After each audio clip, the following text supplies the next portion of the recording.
The Odyssey karya Christopher Nolan. Akhirnya Bapak Om Nolan ini udah mengerjakan film kembali setelah dia udah sukses memenangkan penghargaan Oscar di film Oppenheimer sebagai sutradara terbaik ya. Dan sekarang beliau akhirnya kembali untuk mengerjakan sebuah film sejarah Romawi kuno yang berjudul The Odyssey. Dan setelah gua tonton mengenai film ini di bioskop, jujur ya, kesan pertama gua adalah wow! Ya seperti kayak ala-ala Nolan banget ya, dengan plot yang begitu maju mundur, ada berbagai macam foreshadowing dengan beberapa angle-angle yang cakep lah ya. Tapi gua merasakan ada beberapa yang miscasting Pak kepada film ini. Meskipun aktingnya bagus, tapi miscastingnya banyak banget. Oke? Lah kok bisa? Keep us straight! Halo Mario Booster, selamat datang kembali di channel Mario Angelo. Oke, jujur mengenai film The Odyssey, gua nggak tahu apa-apa mengenai film ini, yang dimana gue cuma tonton sebuah official teasernya doang. Oke, jadi gua nggak ngikutin mengenai marketingnya, gua nggak ikutin mengenai beberapa isu yang di film ini ya. Tapi, gue menemukan sebuah bentuk permasalahan yang terjadi di internet sekarang terkait soal masalah warna kulit alias rasisme. Yang dimana ketika Om Nolan mengcasting Lupita Nyong'o sebagai Helen of Troy, internet langsung gempar total. Yang dimana ketika mereka meriliskan official teasernya, official trailernya, itu dislike-nya banyak banget Pak. Dan mereka bahkan mengecam Christopher Nolan kenapa gitu harus mengcasting Lupita Nyong'o. Yang dimana gue udah kenal Mbak Lupita ini semenjak di filmnya Black Panther pertama sebagai pacarnya si T'Challa kan, alias si Nakia. Harus gue akui, untuk posisinya Lupita Nyong'o sebagai Helen of Troy itu kecil banget Pak, kecil banget. Tapi berdampak kepada endingnya Pak. Jadi ya buat gue pribadi ya, gue sebagai orang yang udah menonton mengenai filmnya Troy tahun 2004, yang dimana kan mengisahkan tentang mereka itu akan menyerang kota Troya selama 10 tahun kan ya. Jadi pas gua tonton mengenai film Troy itu ya, itu Helen of Troy juga sangat cantik banget Pak, cantik. Yang dimana kalau kita udah tahu ya di versi sejarahnya, Helen of Troy alias Helen di Troy ini merupakan perempuan paling tercantik, kulitnya putih bersih. Tapi di film ini yang casting adalah si Lupita Nyong'o Pak. Ya gua tahu sih, si Mbak Lupita ini merupakan aktris yang jago banget aktingnya. Gua suka aktingnya, tapi lagi-lagi ya tidak sesuai kepada tokoh yang ia perankan. Itu aja udah salah Pak, maaf ya, meskipun aktingnya bagus, tapi ketika Helennya jadi kulit hitam, ya mohon maaf men, gue adalah orang yang paling berisik mengenai hal ini Pak. Nah kenapa ya Amerika tuh ketika mereka bikin sebuah casting tokoh-tokoh yang awalnya itu putih, kok jadi negro hitam, kan nggak begitu Pak. Makanya mohon maaf ya, ini bukan gue rasis, tapi ini nggak cocok. Tapi untungnya acting si Lupita berhasil men sebagai Helen yang udah putus asa, udah broken segala macam, karena kan dia kan di perang Troy kan udah disekap kan ya. Dan ketika di film ini dia merasakan suatu hal yang begitu rusak dalam dirinya gitu loh Pak. Jadi ketika gua tonton dia sebagai Helen bagus, cuman lagi-lagi fisiknya kurang cocok buat gua. Tapi aktingnya bagus kalau buat gue pribadi ya, makanya ya mungkin Nolan melihat si aktingnya Lupita aja ya. Jadi ketika dia mengcasting dia sebagai Helen juga nggak lihat fisiknya, ya is oke sih, cuman kayak agak gimana gitu loh Pak, kayak ada yang nyantol gitu loh ya. Ya udahlah ya.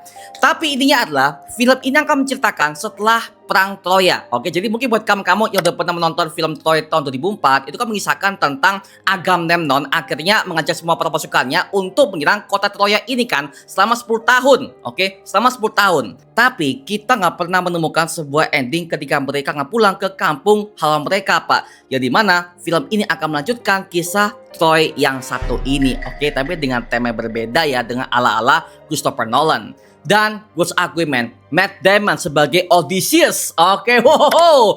Meskipun dia udah tua ya Pak ya, tapi wah ini orang aktingnya udah sukses gokil banget. Karena gue udah ikutin dia tuh semenjak filmnya Interstellar Pak.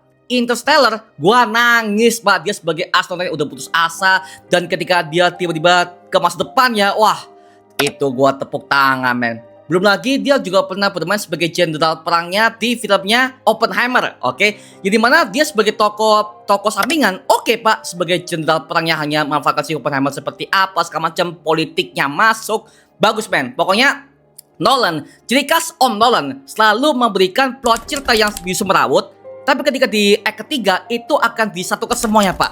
Oke, jadi ya, well, gue sebagai pecinta filmnya Om Nolan ini ya, gue demen banget mengenai pengambilan gambarnya seperti apa, color gradingnya seperti apa, bahkan setiap action dia di film ini ya, itu nggak ada tempo men, langsung blem blem blem blem blem. Artinya apa? Artinya itu memberikan sebuah bentuk efek kejutan kepada para penonton. Yang dimana gue sebagai penonton pak, dari awal aja gue dibuat tegang dengan apa yang akan terjadi kepada si Odysseus seperti apa nih. Yang dimana dia itu merupakan jenderal perang yang sangat haus akan kekuasaan, tapi ketika dia pulang, dia berubah menjadi orang yang berbeda pak. Yang dimana film ini intinya adalah akan menceritakan tentang kisah perjalanan pulang Odysseus sekaligus penebusan dosa masa lalunya sebagai jenderal perang pak. Yang dimana selama dia pulang di lautan Poseidon ya, kita menemukan ada banyak banget makhluk mitologi yang begitu gokil. Contoh seperti Cyclops-nya pak ya. Untuk Cyclops-nya by the way sebagai anaknya Poseidon, jujur mengenai desain Cyclops-nya disturbing pak. Disturbing banget. Kurus, tinggi, tapi juga wow, ngeri pak ketika dia memakan beberapa pasukan si Odysseus ya. Oh itu pak, itu pelan loh, pelan, tapi tense-nya dapet cuy, dapet. Itu gue masih inget pas di bioskop itu tegang semua pak. Semua orang di bioskop tegang semua pak, karena apa? Tense-nya dapet, horornya dapet, dan juga nggak ada jumpscare berlebihan, kagak, biasa, tapi ngerinya dapet pak. Untuk Cyclops doang, Cyclops, makhluk raksasa bermata satu.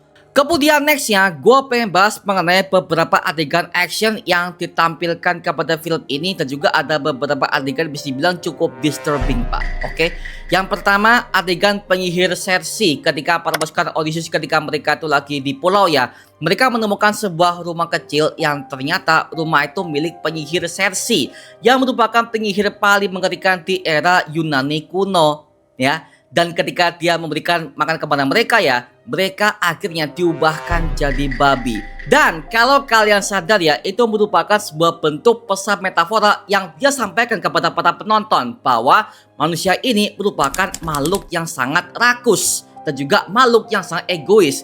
Ya dimana sifat itu merupakan sebuah bentuk sifat yang paling hina kepada seekor babi pak. Nah jadi kan lo tau kan maksudnya kan, jadi manusia itu digambarkan seperti babi, yang dimana babi itu kan merupakan hewan yang sangat rakus banget ya, bahkan juga sangat egois segala macam kan ya. Dan itu sama halnya dengan sifat manusia itu sendiri. Kemudian yang kedua itu adalah adegan ketika mereka menghadapi para pasukan yang gede-gede banget seperti itu. Nih, ya adegan ini pak, adegan ketika si Odysseus ketika dia menghadapi para pasukan yang gede-gede itu, wah itu armornya udah nggak bisa ditembus. Dan juga mereka matinya juga sangat seram banget men.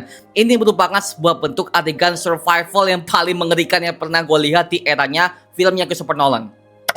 Itu ngeri loh, ngeri ketika mereka menghadapi para pasukan yang udah full armor, nggak bisa ditembus kan ya, pedang nggak tembus, panah nggak tembus, udah putus asa kan ya. Akhirnya semua para pasukan si Odysseus ini udah hilang separuh. 2 kapal tenggelam pak, gila. Mereka tuh mau cari makan aja, cari makan, cari supply, cari minum, cari bahan bakar untuk kapal mereka. Tapi ketika mereka menghadapi seperti ini, udah hilang pak. Mereka berusaha mau pulang, tapi dihadang-hadang oleh para makhluk-makhluk yang sangat mengerikan ini. Dan emang si Odysseus ini ya, ini juga bukan merupakan tokoh yang sangat wibawa segala macam, kagak. Ini awalnya merupakan orang jahat pak. Odysseus itu merupakan orang jahat loh. Itu adalah jenderal perang Troya yang dipimpin oleh Agamemnon. Itu loh, makanya ketika pas gua tahu mengenai hal ini ya, wah, ini film merupakan film villain sebenarnya. Dan juga untuk Elliot Page ya sebagai mantan anggota X-Men alias Ellen Page yang cantik banget, jujur ya, gue tuh adalah orang yang nge-crush banget kepada Ellen Page pak. Zaman-zamannya X-Men yang ketiga kan ya, X-Men-nya Days of Future Past, kan dia cewek ya. Jujur gue juga agak aneh pak, karena ya yang gue tahu ya, dia ini adalah perempuan men, tapi ketika dia jadi transgender, ya elah astaga, aneh. Makanya aduh, Ellen Page gua jadi Ellen Page, bodoh lah. Tapi penampilan dia sebagai pasukan tentara Romawi yang diabaikan oleh si Odysseus itu memberikan sebuah bentuk pukulan telak kepada si Odysseus, bahwa nyawa semua para anak buahnya itu merupakan nyawa yang paling berharga, dan Odysseus tidak menghargai hal itu pak. Dan itu momen klimaks yang di bagian kedua, ketika mereka tuh menghadapi semua para pasukan Roma yang udah meninggal ya, yang akhirnya dibangkitkan oleh si Odysseus dengan cara Circe.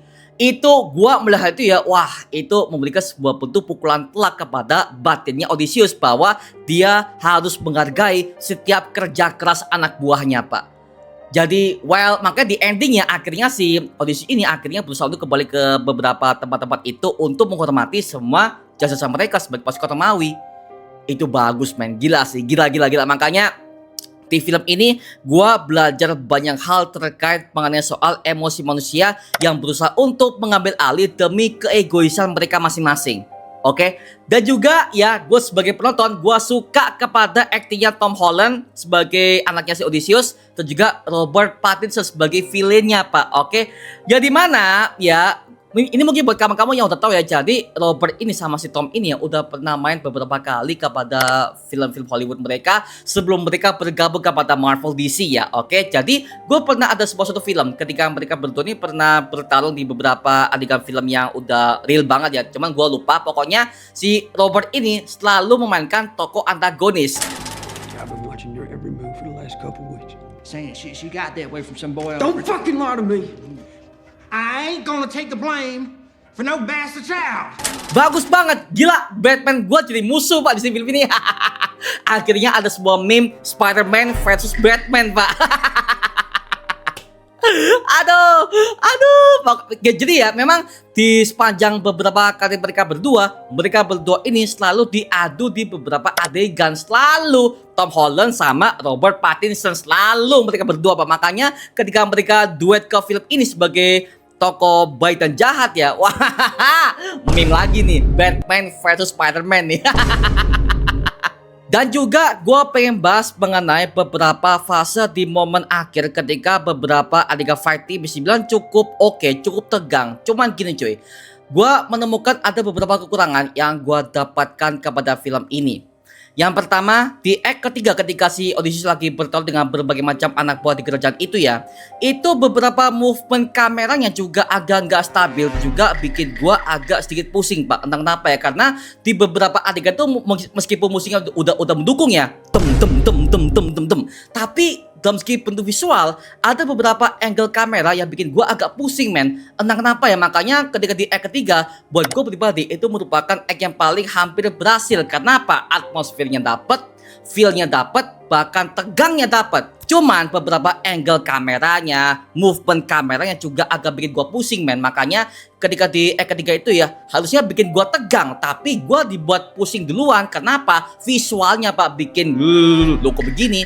Yang kedua adalah miscasting. Karena maaf ya, miscasting di film ini sangat parah buat gua. Karena itu merusak visual. Maaf ya, merusak visual. Contoh, Lupita Nyong'o sebagai Helen of Troya. Meskipun dia punya peran begitu kecil, cuman kan dampaknya akan besar kepada act ketiga. Oke, gua paham, tapi kan masa harus Lupita Nyong'o? Maaf ya, gua suka dengan aktornya. Gua suka karena apa? Karena gua udah kenal dia semenjak MCU Black Panther. Oke? Gitu bagus, cuman tidak sesuai kepada peran yang ia mainkan ke film ini. Karena apa? Karena mereka udah punya source materialnya. Helen of Troya itu merupakan perempuan kulit putih paling cantik. Itu satu, yaitu maksa banget. Satu. Kedua, untuk si Elliot Page. Untuk Ellen Page apa? Aduh, emang gue udah tahu ya bahwa ini orang ini merupakan cewek halusnya Pak. Karena gue udah pernah nge-crush dia semenjak filmnya X-Men yang ketiga, X-Men Days of Future Past. Itu cantik Pak, tapi di film ini aduh, itu jadi cowok, aduh. Tapi masih bisa gue maafkan ya, oke? Karena apa? Karena peran dia di film ini cukup vital banget, ya, dimana dia merupakan tentara Roma yang gak diakui oleh Odysseus. Karena apa? Tubuhnya kecil sendiri, tubuh yang kecil, nggak berotot, nggak bisa mengangkat sebuah senjata, dan ketika dia mati itu nggak dihargai oleh Odysseus. Makanya ketika semua tubuhnya dibangkitkan oleh istrinya Cersei ya, dia mengatakan, lu nggak menghargai jasa kita sebagai pasukan lu men. Bahkan gua rela mati. Itu merupakan sebuah naskah paling menabrak si Odysseus Pak, bahwa dia akhirnya berusaha untuk menghargai semua jerih payah anak buahnya. Tapi lagi-lagi ya, itu kayak agak buat gue tuh agak gimana-gimana Pak. Karena ya yang gue tahu ini orang perempuan Pak. Tapi lagi-lagi ya, itu merupakan sebuah bentuk permasalahan mereka pribadi. Cuman ya kalau buat gue sebagai penonton sih, gue agak gimana Pak ya, agak bingung Pak mau ketika lihat dia berakting. Cuman oke, bagus. Cuman kemudian yang paling fatal buat gue tuh adalah si Agamemnon. Oke, karena ya kita tahu ya di filmnya trailer pertama dia merupakan raja yang paling haus akan kekuasaan segala macam. Gua tahu lah, cuman ketika dia tampil kepada film ini untuk Agamemnonnya, itu armornya kayak Batman, Pak. Itu armornya Batman banget loh. Meski bentuk jubahnya, armornya itu Batman, anjir. Ini seperti kayak Batman versi Christian Bale dulu zaman-zamannya Nolan ya, di triloginya Christian Bale. Itu jubah Batman banget. Jadi ya gue ketika ngeliat dia sebagai raja ya, gue nggak ngeliat dia sebagai kepala pasukan Romawi, kagak. Dia sebagai Batman, Pak. Karena armornya udah Batman banget. Hitam full pekat, gigi kan tegap. Ini Batman, Pak. Aduh, Agamemnon, tapi oke lah ya, meskipun dia perannya kecil, cuman ya itulah sebuah bentuk kekurangan gua sebagai penonton, bahwa untuk armor Agamemnonnya seperti Batman banget, Pak. Bukan seperti para pasukan Romawi handal yang pernah kita lihat di beberapa sejarah yang pernah kita pelajari. Tapi ya sebagai visual sih untuk aktornya oke, cuman armornya kayak Batman, Pak. Itu armor Batman banget, anjir. Aduh. Tapi meskipun begitu ya, film The Odyssey ini merupakan film sejarah yang diangkat oleh Christopher Nolan dengan gokil banget dan juga penuh dengan konflik yang begitu mendalam, men. Dengan 3 jam, gue merasakan banyak banget tekanan yang dialami oleh si Odysseus sebagai tokoh utamanya, atau meski bentuk peperangan moral, peperangan batin, bahkan ketika dia kembali kepada kampung halamannya, dia akhirnya bisa menghargai semua jerih payah anak buahnya, dan dia menghargai semua para pasukannya yang telah rela mati mengorbankan tubuh mereka untuk kemenangan Odysseus sebagai jenderal perang mereka. Dan Matt Damon, he is the great actor yang pernah gue lihat setelah Leonardo DiCaprio. Tapi kalau film ini akan gue bandingkan kepada Interstellar atau mungkin Oppenheimer ya, jujur ya, film ini masih kalah jauh dengan Oppenheimer. Karena apa? Karena Oppenheimer tuh nggak cuma main dalam segi bentuk plot doang, Pak. Kagak. Dia main apa? Color grading, beberapa sinematografinya. Dia main ke semuanya, tapi nggak fokus kepada plotnya, Pak. Nah, di film ini dia masih fokus kepada plotnya. Jadi ya color gradingnya yang gue cuma masih gelap-gelap aja, nggak yang terang-terang banget. Biasa banget, makanya ya, itulah yang bisa gua rasakan terkait mengenai filmnya The Odyssey yang satu ini. Oke, skornya mengenai film ini adalah gua kasih skor sekitar 9,5/10. Kalau Oppenheimer gua kasih skor 10/10, Pak. Jadi mengenai film Odyssey ini gua kasih skor 9,5/10, Pak. Meskipun ada beberapa miscasting, cuman masih bisa gua maafkan karena acting mereka gokil. Dengan pengarahan Nolan yang begitu gokil, dan juga beberapa visual begitu cakep, tapi juga nggak yang terlalu mewah seperti Oppenheimer. Oke lah, nggak masalah, Pak. Tapi gue sebagai penonton juga dibuat terhibur banget kepada film ini, dan kamu wajib nonton ya. Kamu wajib nonton. Film ini punya durasi 3 jam, Pak. 3 jam ya, 3 jam. Dan kamu wajib ikuti di filmnya IMAX, Dolby Atmos ya kan, atau mungkin di JKV ada si 4DX. Boleh deh kalau ada ya. Oke, Pak, intinya adalah gue sebagai penonton sangat puas kepada film ini. Oke, mantap. Nah, sekarang gue serahkan kepada kalian. Gimana pendapat kamu terkait mengenai filmnya The Odyssey yang satu ini? Tuliskan pendapat kamu di kolom komentar di bawah, dan kita bisa diskusikan bareng seperti biasanya. Oke, nama gue Mario Angelo, dan sampai ketemu di video berikutnya. Adios dan thank you semuanya. Dadah.